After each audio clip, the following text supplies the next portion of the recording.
Hello friends, स्वागत है आपका मेरे यूट्यूब चैनल पे। आप सभी लोगों को बहुत बहुत बधाई। आपके डिविजन्स आज अलॉट हो चुके हैं। आप देख सकते हैं, वैसे तो ये पत्रांक संख्या 5 जनवरी 2022 का रखा गया है, कल की डेट का, और 4080 इसका पत्रांक संख्या है। ठीक है, ये पत्रांक संख्या 4080 और तारीख 5 जनवरी 2022। इसके द्वारा मेरठ डिस्कॉम की ये लिस्ट है। ठीक है, मेरठ डिस्कॉम में जो बच्चे आवंटित करे गए हैं, कुल 537 TG2 आवंटित करे गए हैं। मेरठ डिस्क 537 TG2 में से आप देख सकते हैं मात्र 56 TG2 जो है वो आवंटित करे गए हैं मेरठ डिस्कॉम को।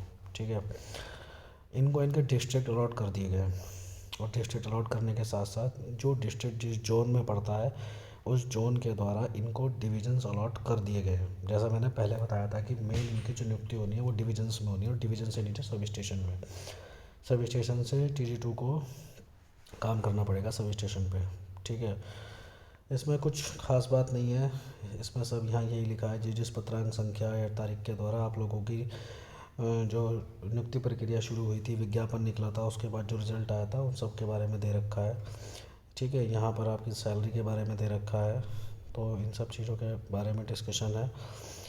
आगे अगर देखें तो एक बात ये लिखी गई है कि 4 वर्षों तक ग्रामीण क्षेत्र में रखा जाएगा, 4 वर्षों तक। ठीक है, उसके बाद ही किसी नगरीय क्षेत्र में भेजा जाएगा। ये सभी सहायक अभियंताओं, अवर अभियंता और तकनीशियन, मतलब SDO जो AE होते हैं, अवर अभियंता JE और तकनीशियन TG2 के लिए होता है। ठीक है, अब इसमें देख लेते हैं। नाम देख सकते हैं आप, कैटेगरी है सिलेक्टेड, किस कैटेगरी में सेलेक्ट हुए हैं, फादर नेम है।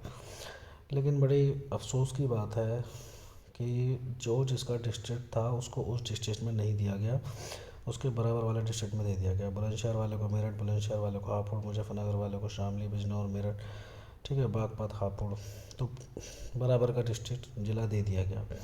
इससे दूरी ज़्यादा बढ़ गई अगर देखा जाए तो। रामपुर वाले को मुरादाबाद, ठीक है, राजस्थान का कोई था तो उसे नोएडा दे दिया। सहारनपुर का था कोई तो उसे भी नोएडा दे दिया। अब बताओ, सहारनपुर से नोएडा तो बहुत दूर बैठता है देखा जाए तो जबकि जब डिस्कॉम की लिस्ट आई थी तो उसमें क्लियर लिखा था कि उनको गृह जनपद दे दिया जाए, और उनकी नियुक्ति इस तरह से करी जाए कि उनके गृह जनपद में, उनके उपखंड में ना हो। फिर भी इन्होंने एक ज़िला छोड़ के बच्चों को आवंटित कर दिया, जो कि अब दूर हो गई। देखो, सरकारी नौकरी सबको चाहिए होती है, पर मन में ये भी इच्छा रहती है कि घर के पास मिल जाए तो ज़्यादा अच्छी है। ठीक है, चलिए अब क्या कर सकते हैं इसमें आगे। इस तरह से ये पूरी लिस्ट है, ये मेरे डिस्कॉम की है। यहाँ पर सब, अब देखिए यहाँ इन्होंने लिख दिया संबंधित खंड के अधिशासी अभियंता, जो आपके नियुक्ति प्राधिकारी है, ध्यान रखिएगा, TG2 के नियुक्ति प्राधिकारी, उनके नियुक्ति यथासंभव उनके गृह जनपद में इस प्रकार की जाएगी कि उनकी तैनाती उस उपखंड में ना हो। ठीक है, जहाँ पर उनका गृह स्थान स्थित हो। अरे जब डिस्ट्रिक्ट ही चेंज कर दिया तो अब वो गृह जनपद में रह ही कहाँ गया, तो कहाँ से उसको उसका गृह उपखंड मिल जाएगा, सब डिवीज़न मिल जाएगा। ठीक है, तो ये तो फालतू की बात हो गई बिल्कुल ही। अब ये आपने पहले ही देख लिया था प्रशिक्षण, मैंने इसके बारे में आपको बता ही दिया था। ठीक है, ऑन जॉब ट्रेनिंग के बारे में पहले बता चुका हूँ। 1 साल की जो है, 1 महीना 11 दिन के हिसाब से उसमें जो मार्क्स मिलने हैं उसके बारे में भी मैं आपको बता चुका हूँ पहले ही। ठीक है, अब यहाँ पे ये देख लीजिए कि अगर बस वही सब चीज़ें हैं। अब यहाँ थोड़ा सा पढ़ लेते हैं कि सेवा नियमावली की धारा 23 के अनुसार इस प्रकार नियुक्त अभ्यर्थी कुल 2 वर्ष की परिवीक्षा अवधि प्रोबेशन पर रहेंगे, एवं इन पर परिचालकीय कर्मचारी सेवा नियमावली 1995 यथा संशोधित के अन्य समस्त प्रावधान एवं शर्तें लागू रहेंगी।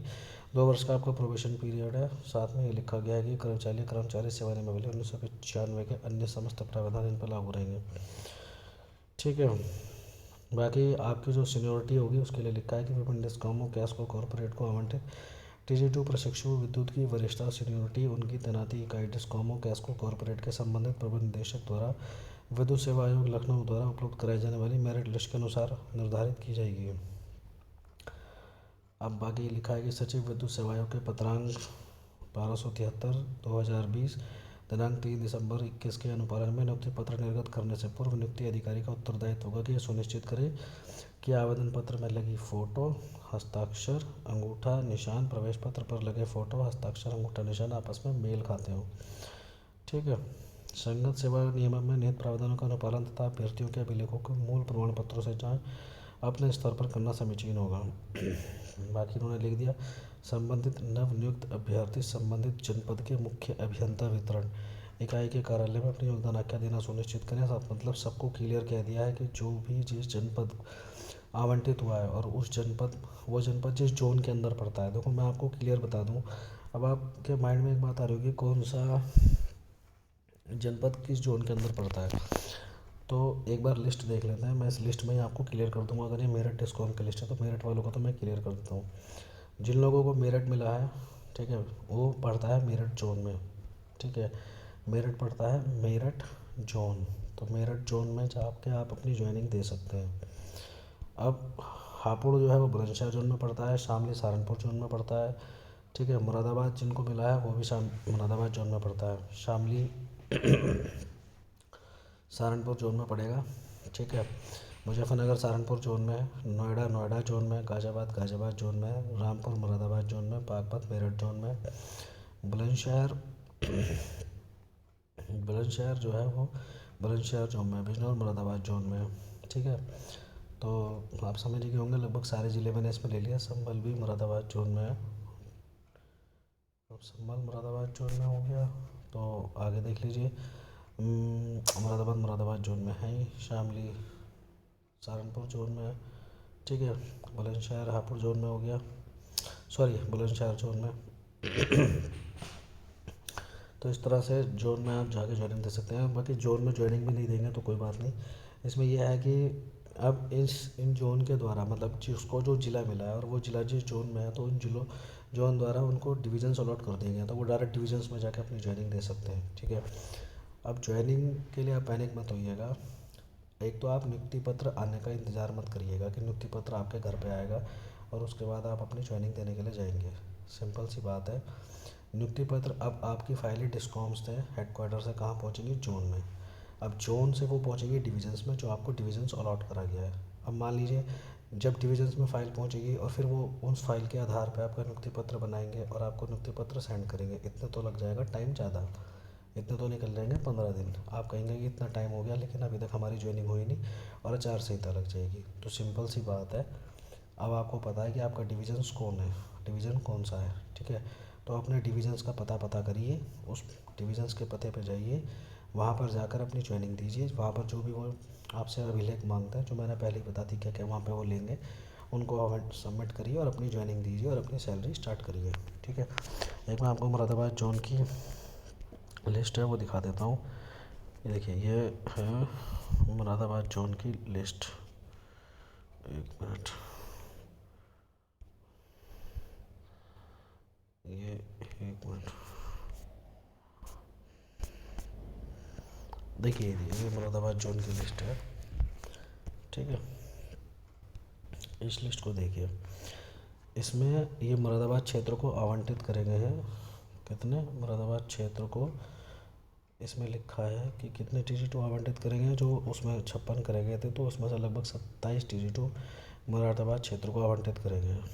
अब इनको देख लीजिए, इनको इस तरह से मिला है ना, EDD1 मुरादाबाद, EDD3 मुरादाबाद, तो इसका मतलब है इलेक्ट्रिसिटी डिस्ट्रीब्यूशन डिवीज़न, मतलब विद्युत वितरण खंड प्रथम मुरादाबाद, विद्युत वितरण खंड तृतीय मुरादाबाद, विद्युत वितरण खंड द्वितीय मुरादाबाद रामपुर। तो ऐसे करके ये अलग अलग बिजली घर डिवाइड है, डिविजन्स अलॉट हैं, डिवाइड है, ठीक है। तो इनमें आपको जाकर ज्वाइनिंग देनी है। यही आपके नियुक्ति प्राधिकारी मतलब आपके जो ऑफिसर है, अधिशासी अभियंता आपको मिलेंगे, ठीक है, एग्जीक्यूटिव इंजीनियर। तो इन सब चीज़ों का ध्यान रखिएगा। आपके नियुक्ति प्राधिकारी यही है, एग्जीक्यूटिव इंजीनियर। उस जो आपका नियुक्ति पत्र होगा उस पर इन्हीं के साइन होंगे, ठीक है। आपके बारे में सभी प्रकार का निर्णय लेने का पूर्ण अधिकार होगा एग्जीक्यूटिव इंजीनियर को। अब आपको सीधा सा हिसाब है, जैसे ये मुरादाबाद जोन की लिस्ट है, ऐसे ही अलग अलग जोन की लिस्ट आ चुकी होगी और अलग अलग डिस्कॉम की लिस्ट आ चुकी होगी। तो अपना डिवीज़न पता करिए कि आपका डिवीज़न कौन सा है, उस डिवीज़न में जाइए, अपनी 10th की मार्कशीट, हाई स्कूल की मार्कशीट ओरिजिनल लेके, अपनी फ़ोटोज़ लेके, अपने शपथ पत्र लेके, अपने पेरेंट्स के साथ बॉन्ड वगैरह जो भी है सब लेके वहाँ पर पहुँचिए। जब आप वहाँ पर पहुँच जाएँ, वहीं पर आपको वो नियुक्ति पत्र रिसीव करवा देंगे। उस नियुक्ति पत्र को रिसीव करके अपनी ज्वाइनिंग वहीं दे दीजिए, ठीक है। इस चीज़ का इंतज़ार ना करिएगा कि आपके घर पे नियुक्ति पत्र आएगा और आप उसको खोलेंगे और खुश होंगे, नहीं तो ऐसे तो लग जाएगी आचार संहिता और आपकी ज्वाइनिंग हो जाएगी छूट। तो इससे बचिए, थोड़ी सी जो है चहलकदमी करिए और दौड़िए डिविजन्स की तरफ को, जो डिवीज़न आपको अलॉट हुए हैं, ठीक है। क्योंकि चुनाव सर पे है और आपकी नौकरी की पहली सैलरी आने का टाइम भी सर पे है, इस चीज़ का बिल्कुल ध्यान रखिएगा। बाकी बेफिक्र रहिए, कोई पैनिक मत होइए, किसी भी बच्चे को किसी भी प्रकार की ज़रूरत हो तो कमेंट बॉक्स में डाल सकता है, मैं उसका जवाब दूंगा। किसी प्रकार की कोई दिक्कत किसी को नहीं आएगी नियुक्ति के समय पे, ठीक है। तो अगर आपको वीडियो अच्छा लगा हो तो लाइक करिए, शेयर करिए और चैनल को सब्सक्राइब करिए।